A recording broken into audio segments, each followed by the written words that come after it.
जय श्री राम, जय बागेश्वर धाम। दोस्तों, अभी हम हैं रायपुर छत्तीसगढ़ में। यहाँ पर बागेश्वर धाम सरकार की 5 दिवसीय कथा चल रही है। आज कथा का चौथा दिवस है। कल दिव्य दरबार लगा था। आज पूज्य गुरुदेव भगवान श्री राम कथा करेंगे यहाँ पर। और भक्तों की संख्या जो है, आप सभी को बता दें कि रायपुर छत्तीसगढ़ में भक्तों की संख्या बहुत ही ज्यादा है। सभी पूज्य बागेश्वर धाम सरकार की कथा सुनने के लिए आए हैं। इसी कड़ी में हमारे साथ में यहाँ की आंटी लोग जुड़ी हैं, यहाँ की सेवादार भी हैं, कार्यकर्ता भी हैं और यहाँ की बहुत सारी चीजें बताएंगी। कब से यहाँ की तैयारी शुरू हुई है, कथा कितने दिन की, सारी चीजें, बहुत सारी बात करेंगे आंटी जी से। सबसे पहले इनका परिचय जानते हैं। आंटी जी, सबसे पहले आप सभी को जय श्री राम। जय सिया राम।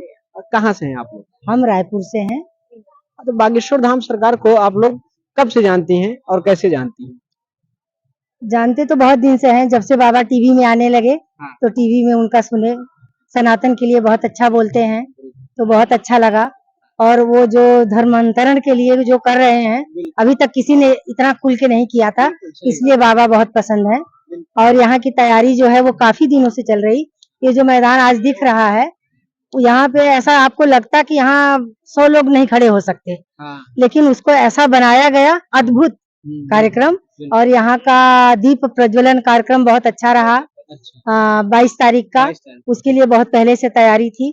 11,11,000 दीप प्रज्वलित किए गए थे। अच्छा, यहाँ हाँ, बसंत अग्रवाल के द्वारा। और पर्सनल इतना आज तक किसी ने नहीं किया था। और आगे और पूछिए। आंटी ने बहुत सही कहा कि जो धर्मांतरण लोग करके अपने हिंदू धर्म से भटक के अन्य धर्मों की ओर बढ़ते चले जा रहे थे, उनको रोका है पूज्य गुरुदेव ने, पूज्य बागेश्वर धाम सरकार ने। और जिन्होंने धर्मांतरण कर भी लिया था तो उनको वापस लेकर हिंदू धर्म में आ रहे हैं, तो ये तो बहुत अच्छी बात है। आंटी, आपका क्या नाम है? किरण सिंह बघेल। आप कहाँ से हैं? रायपुर से। कब से जुड़ी हैं बागेश्वर धाम सरकार से? कब से जुड़ा हुआ आपका कि बागेश्वर धाम सरकार से जुड़ना चाहिए हमको, कब लगा आपको? वो टीवी पर अपन देखे, उसी के अनुसार जुड़े। और जुड़ना में अच्छा लगा। इनका सब कुछ काम अच्छा है, बिल्कुल क्लियर बोलते हैं जो है। यहाँ पर 5 दिवस से कथा और 5 दिन से कथा हो रही है। कितने दिन से आप लोग हैं हम यहाँ? लोग पहले दिन से दिन। हैं। अच्छा, तो बागेश्वर धाम सरकार की अन्य कथाओं में भी आप लोग जाते हैं या फिर रायपुर छत्तीस? अच्छा, अन्य कथाओं। कितनी कथाओं में गई होंगी? यहाँ तो 2 ही हुआ, अभी दूसरा ही है इनका। हम लोग दूसरे में भी आए हैं। अच्छा आंटी, कभी बागेश्वर धाम में जाने का मौका मिला आपको? अभी नहीं हुआ, जाएंगे। जाना चाहेंगे? जाएंगे, हाँ जाएंगे। अच्छा आंटी, बागेश्वर धाम सरकार से जुड़ने के बाद आपके अंदर, चाहे आपके परिवार के अंदर, क्योंकि बागेश्वर धाम सरकार से जितने भी लोग जुड़ते हैं, हम लोग तो हर कथाओं में जाते हैं, हर जगह जाते हैं पूज्य गुरुदेव भगवान के साथ, तो बहुत सारा परिवर्तन लोग बताते हैं कि हाँ, हमारे जीवन में जो है परिवर्तन हो रहा है, हमें लाभ मिल रहा है। तो आप लोगों के जीवन में, चाहे आपके परिवार में, कुछ परिवर्तन देखने को मिल रहा है आंटी?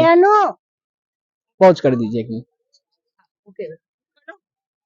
बागेश्वर धाम सरकार से जुड़ने के बाद आपके अंदर, चाहे आपके परिवार के अंदर, कुछ परिवर्तन दिख रहा है?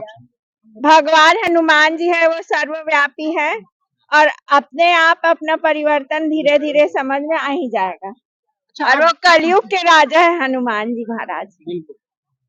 बागेश्वर धाम सरकार से जुड़ने के बाद जैसे बहुत सारे हिंदू ऐसे लोग हैं जो पूजा पाठ नहीं करना चाहते हैं, जो यंग जनरेशन है आज की हमारी, पूजा पाठ में पहले बहुत कम भरोसा करते थे। जब से बागेश्वर धाम सरकार से जुड़ाव हुआ है तो यंग जनरेशन भी अभी पूजा पाठ में उनका मन लगने लगा है।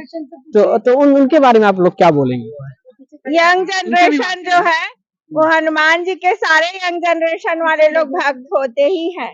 और आगे उन लोग बढ़ेंगे और हनुमान चालीसा का पाठ करने नित्य महाराज जी का आदेश है। और हर आज का नवयुवक जो है वो हनुमान जी के ऊपर भरोसा करता है और हनुमान चालीसा का पाठ तो रोज ही करता है। बिल्कुल। आंटी जी के पीछे देखिए हमारे युवा साथी खड़े हुए हैं, उनसे बात करें। हम उनसे थोड़ी बात करेंगे कि यहाँ की व्यवस्था कैसे चल रही है, कैसे जुड़ा हुआ बागेश्वर धाम सरकार से, बहुत सारी बातें उनसे भी करेंगे। तो भैया, आप कहाँ से? यही रायपुर से, अशोकनगर। कितने दिन से तैयारी चल रही है यहाँ कथा की? ये 4 दिन से चल रही है। अच्छा, बागेश्वर धाम सरकार को आप लोग 4 दिन से, 4 दिन से कथा हो रही है। 4, हाँ, तैयारी चल रही है। कथा 4 दिन से हो रही है। आज कथा का चौथा दिवस है, कल 5वां दिवस होगा, कल कथा का जो है समापन भी होगा। बिल्कुल। तो कैसे जुड़ा हुआ आप लोगों का बागेश्वर धाम सरकार के प्रति, कैसे आकर्षित? क्योंकि हमारे जो भारत में बहुत सारे कथावाचक है, बहुत सारे भजन गायक है जो अच्छी कथा करते हैं और अपने भक्तों को जो है सनातन की ओर आकर्षित करते हैं। कैसे लगा कि नहीं, बागेश्वर धाम की कथा यहाँ होनी चाहिए, बागेश्वर धाम से जुड़ना चाहिए हमको? आप लोगों को कैसे लगा? इनकी कथा में थोड़ा सच्चाई दिखाया गया है, हिंदू लोगों को जागरूक किया गया है, इसीलिए हमें इनसे थोड़ा लगाव है। अच्छा, पूज्य गुरुदेव महाराज का एक खुला एजेंडा होता है, जहाँ कथा करने जाते हैं, चाहे टीवी के माध्यम से हो, चाहे सोशल मीडिया के माध्यम से, वो एकदम खुला बोलते हैं। कि भारत हिंदू राष्ट्र घोषित होना चाहिए। इसके पहले ऐसा कोई नहीं कर रहा था, खुलेआम बोलता हो कि नहीं भारत हिंदू राष्ट्र घोषित होना चाहिए। क्या आप लोगों को नहीं लगता कि जो खुलेआम बोलते हैं वो तो अपने लिए जो है दुश्मनी मोल ले रहे हो, लोगों से जो है दुश्मनी कर रहे हो, ऐसा ऐसा ऐसा लगता है? नहीं लगता ऐसा, सीना ठोक के बोलना चाहिए। बिल्कुल। कितना कितना प्यार करते हैं बागेश्वर धाम से? बहुत ज्यादा प्यार करते हैं। बागेश्वर धाम गए हैं कभी? नहीं, अभी तक नहीं गए। जाना चाहेंगे? बिल्कुल जाना चाहेंगे। अच्छा, आप लोगों के अंदर चाहे आपके परिवार के अंदर पूजा पाठ में कुछ बदलाव आया? भैया आपसे बात करेंगे हम। क्या नाम है आपका? मेरा नाम आयुष है। अच्छा, बागेश्वर धाम सरकार से जुड़ने के बाद कुछ बदलाव दिख रहा है आपको कि हाँ पूजा पाठ में हमारे बदलाव हो रहा है जब से हम बागेश्वर धाम सरकार से जुड़े हैं, ऐसा कुछ? भैया देखिए, पहले तो ऐसा था कि यहाँ तो सरकार खैर ऊपर नीचे होती रहती है, पर जब से बीजेपी सरकार आई है, ठीक है, उसके बाद से आप देखिए यहाँ पूजा पाठ का माहौल ही बदल गया है। और दूसरा अयोध्या बना, अयोध्या में राम मंदिर बने, उसके बाद तो ऐसा हो गया है कि राम भगवान, मतलब जैसे मैं यूथ हूँ, इंस्टाग्राम में स्टोरी डालता था, ठीक है, तो पहले ऐसा था कि हम लोग पंजाबी रैपर और ये सब के बहुत डालना पसंद करते थे, बट अभी ऐसा लगता है कि अगर राम भगवान के डालेंगे तो वो एक तरीके से ट्रेंडिंग सॉन्ग बन गया वायरल हो कि अभी बहुत अच्छा लगता है वो डालने में। पहले ऐसा क्यों नहीं था? कुछ तो रीजन होगा। तो जब तक बागेश्वर महाराज है, ठीक है, और भी जो हमारे संत गुरु है, सब लोग जब तक रहेंगे तब तक पूजा पाठ ये सबको बहुत सपोर्ट मिलेगा। आप देखो, इसके पहले आप भीड़ देखो ना, यहाँ पर भीड़ क्यों आई है? सबको मतलब एक तरीके से भगवा रंग बहुत पसंद आ गया। अचानक से कैसे हो सकता है? और यहाँ बहुत ज्यादा आए हैं अभी, है ना। और धर्म परिवर्तन, सबसे मेन चीज जो जशपुर के राजा जी है आकर, है ना, वो अभी धर्म परिवर्तन वापिस करवा रहे हैं। जो क्रिश्चियन में कन्वर्ट हो गए थे वो वापिस अभी हिंदू में आ रहे हैं। आज ही कार्यक्रम में वाला, तो ये बहुत अच्छी चीज है हमारे लिए, है ना। नहीं तो आप देखिए गांव में चर्च वाले पहुंच जाते हैं, मुस्लिम पहुंच जाते हैं धर्म परिवर्तन। हिंदू का आप सुने कभी हिंदू धर्म परिवर्तन कर रहा है? ठीक है, बल्कि हम तो वापिस ही बुला रहे हैं अपने वालों को, ठीक है। और बल्कि ये हमारी बहुत दुर्भाग्य की बात है एकदम, कि आप कभी पाकिस्तान में सुने हो कि क्या बोलते हैं मस्जिद के लिए लड़ाई हो रही है ना। बट इतना दुर्भाग्य है हिंदू के लिए कि यहाँ पर हमको अपने मंदिर के लिए लड़ना पड़ रहा है। तो ये बहुत बुरी बात है हम लोग के लिए एक तरीके से। ये संत लोग जब तक है तब तक मेरे को ऐसा लगता है सनातन जिंदा है। उसके बाद तो राम राज्य चलेगा पूरा, कुछ पता नहीं है क्या होने वाला है। इसलिए बागेश्वर महाराज और ये सब महाराज बहुत जरूरी है हमारे लिए, क्योंकि इनकी कथा में जाने से मन बहुत खुलता है हमारा, है ना। तो आप देखिए आज मतलब हम लोग तो एंट्री गेट में ही हम लोग की ड्यूटी लगी हुई है। हम लोग को हम मतलब माताएं रो देती है कि हम लोग को क्यों घुसने नहीं दे रहे हो आप, है ना। तो हम लोग को ऐसा लगता है कि मतलब इतना लगाव हो गया है ना। तो है कुछ शक्तियां है।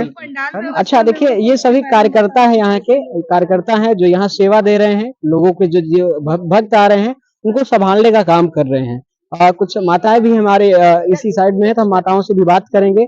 और माता जी, आपको कैसे पता चला कि बागेश्वर धाम मध्य प्रदेश में एक ऐसा धाम है जहाँ पर लोगों की समस्याएं दूर होती हैं, हमें बागेश्वर धाम से जुड़ना चाहिए? कैसे, कब लगा आप?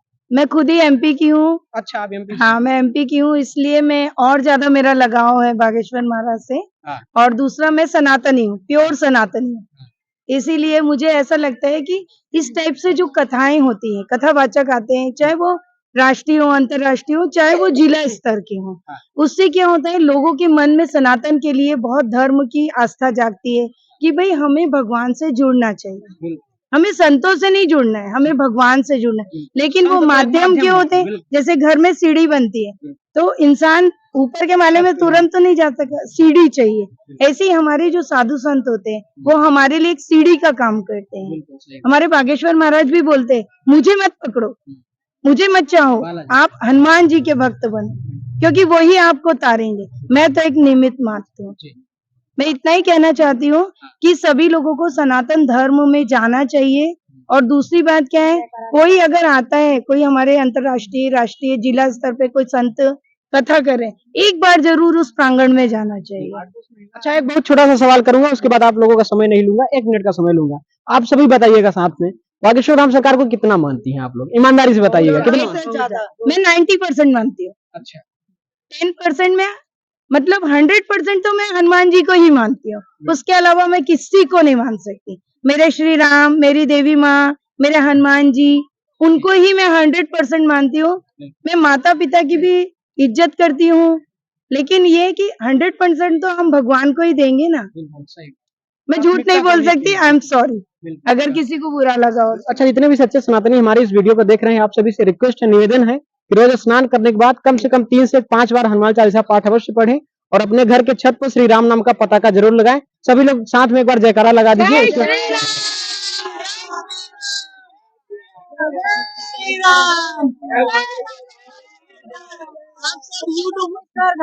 आप सब यूट्यूबर को भी बहुत बहुत बधाई हो और आप लोगों के उज्जवल भविष्य की कामना करते हुए मैं अमृता श्रीवास्तव, अनुप्रभा फाउंडेशन। धन्यवाद।